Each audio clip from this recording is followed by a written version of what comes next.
Hi, I'm Councillor Paul Hodgkinson. I'm leader of the Liberal Democrats on Gloucestershire County Council. And today I'm joined by my friend, colleague and mentee, I hope I can say that, Councillor Joe Harris. Joe is the leader of Cotswold District Council and he's also been recently elected as leader of the LGA Lib Dem group.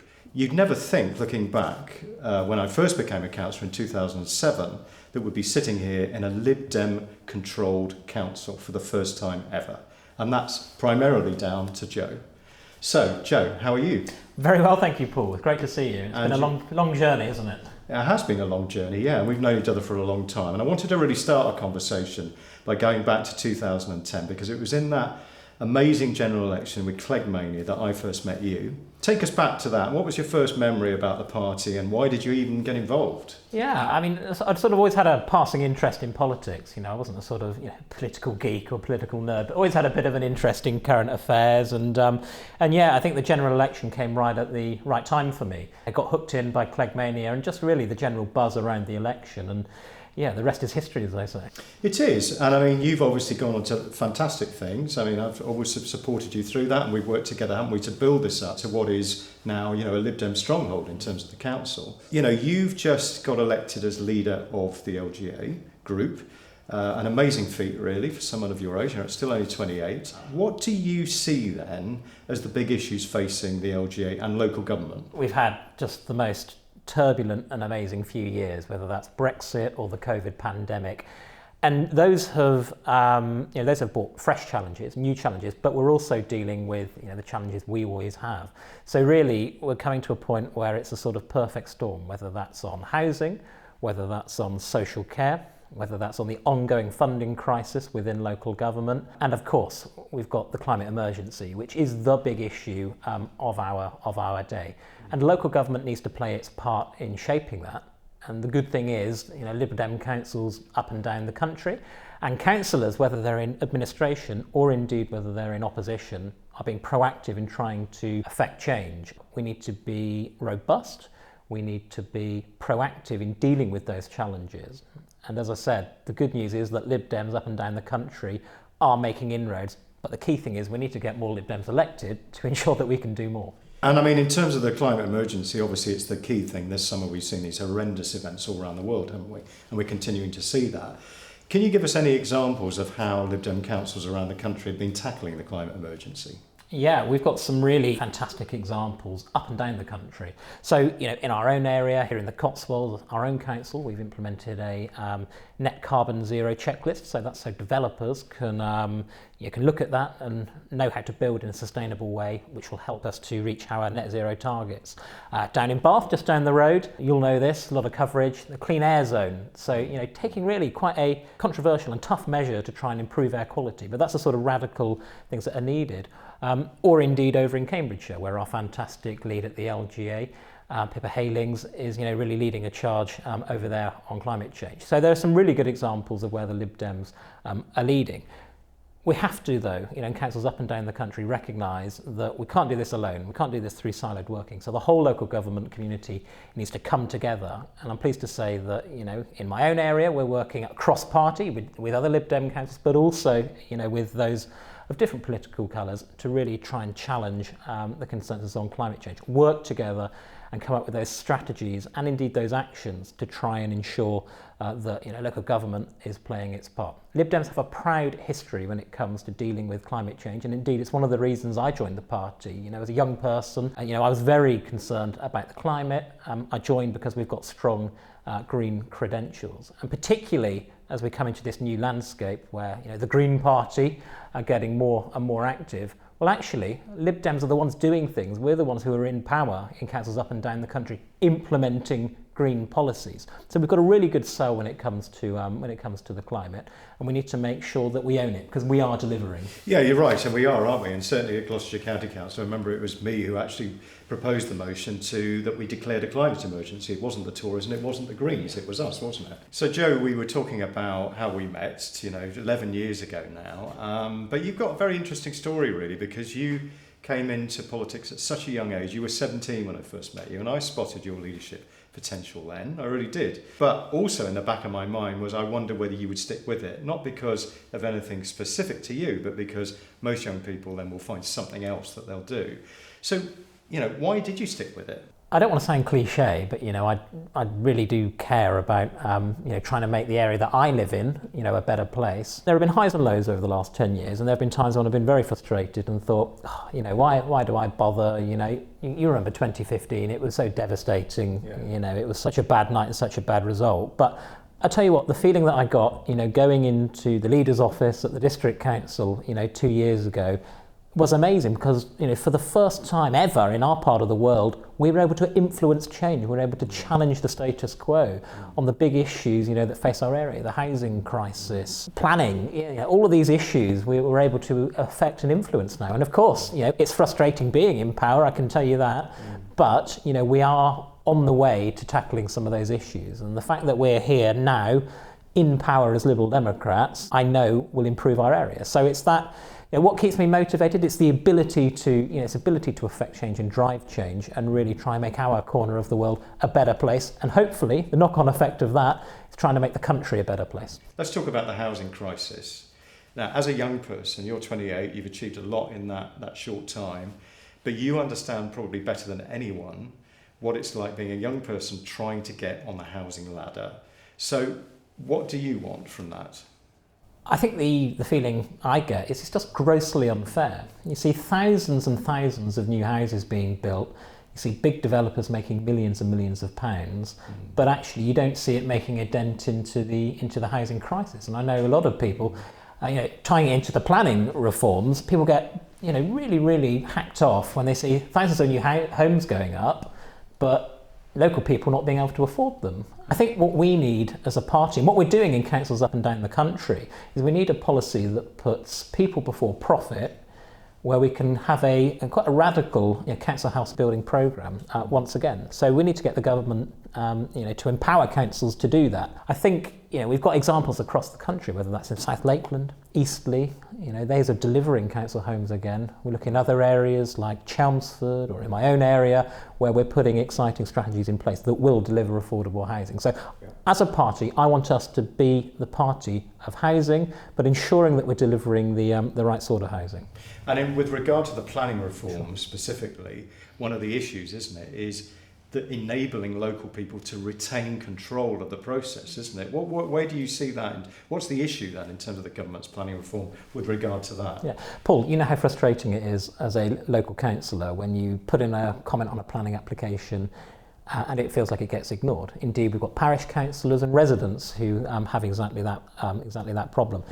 These proposals are a disgrace because they will remove the right for local communities to have their say on planning applications, be that their neighbour's extension or indeed a big application for thousands of homes, and that has to be concerning. We're a party that believes in local government. We're a party that believes in localism, and I think if you look at what we did in coalition when we introduced neighbourhood plans, that wouldn't have happened without the Lib Dems, and that's because we recognise the importance in local communities in having their say, not to stop development, but to be able to influence it and have a positive change. So I think the planning reforms are a total step back when it comes to communities being able to have their say, amongst many other issues, and Lib Dems should be fighting those, and we need to make sure that we are holding the government to account on these, because make no doubt about it, these will strip local people of their chance to have a say. Absolutely. So there is a call to arms for all of us, isn't there? Absolutely. Now, you've talked a lot about local councils and what local councils do. On the agenda, on the horizon again, is reorganisation of local government. We hear that the Tories are pushing this again or trying to influence certain ways of reorganising things. What's your view of that then? I think it's crackers. You look at all of the issues we've got going on in the country at the minute, whether that's the fallout from Brexit, whether that's pandemic recovery, and we're saying to local authorities and local councils, well, actually, we think it's time to have a big change around. Just think of the instability that will cause. The good work streams that many councils are doing on COVID recovery, trying to support their local economy. I just think it's totally the wrong time to be having a debate about the structures of councils. Regardless of what you think of unitary authorities, whether you're for, whether you're against, I just really think now is not the time to be having that discussion. But what I would say is it does look like the government are going to come out with something think, in the autumn. We know there's going to be a lot of talk about so-called levelling up and devolution. I think what we await is the details of that. And, it could be that the face of local government changes very radically. And as Liberal Democrats, we need to make sure that we have a robust response. And I think the key point is a united response to those announcements. So this summer, we had some, terrible stuff in the news about Afghanistan, just in the last few weeks, in fact, with the UK and the US, having to exit rapidly that country with all the consequences of that. Just appalling, really, what we saw on our TV screens and what we've heard about. That's at national and international level, but in terms of local government, where do you see the role of local government with regard to Afghan refugees? Yeah, I agree with you, Paul, and I think unfortunately it's a stain on both our reputation and that of the United States. I think we're clearly abdicating our responsibility to a country we've invested so much in. But you're quite right. When it comes to the local response, councils are stepping up. And the thing I'm really proud of is that the councils that are going above and beyond quite often are Liberal Democrat councils. So we can be very proud of that. I think what we need, though, and what we need from the government is the money, the resources and the logistics to help us do that. Some like to frame this as, you're taking away a home from a local family. Well, no, actually, most councils are looking at engaging the private sector to try and come up with some housing. But I think the thing to say is it's not either or. We can do both. We're a wealthy enough country to provide housing for local people that need it. We can do that if we give local government the power to do that, but also meet our international obligations and our obligations to those who fought alongside our troops in Afghanistan. You and I look at social media all the time. It can be awful, but it does give you a window into what's going on in people's minds. And I've seen the vitriol flying around saying we need to look after our own first, in inverted commas. So your rebuttal there would be then? Well, the UK has a proud history of providing sanctuary for those in need. And I don't think that's any different. And you're always going to get the people, who are insular and don't want to help. But I think most British people, and I really do, I think most British people know we've got an obligation to the people of Afghanistan, those who fought alongside our troops and those who've had their lives turned upside down. It's not either or. I stress we can do both. If we enable councils to deliver housing for local people, then of course we can help others and our international obligations. That's good. That's a very inspiring message. We know that politics is a very male-driven, male-dominated environment. Here we are, two men talking, in fact. But both of us have strived to involve more people and strive for diversity. What's your view on how you can make that happen? The party has made massive strides in the last few years at, trying to improve diversity. And you only have to look at the number of women we now got in Parliament, which is great.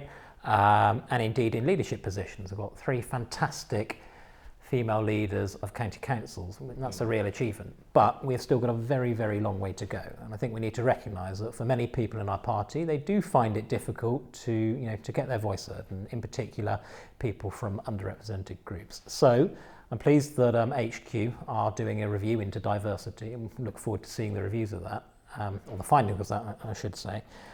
I think it's really important that as an LGA group and working with our colleagues at ALDC and indeed HQ, we look at how we can apply that to local government, because we are far too male, we are far too pale, and to finish the cliche, we are far too stale. So we've got a long way to go, but it requires people to take it seriously, and I think we are as a party, but we've still got a long way to go. So watch this space.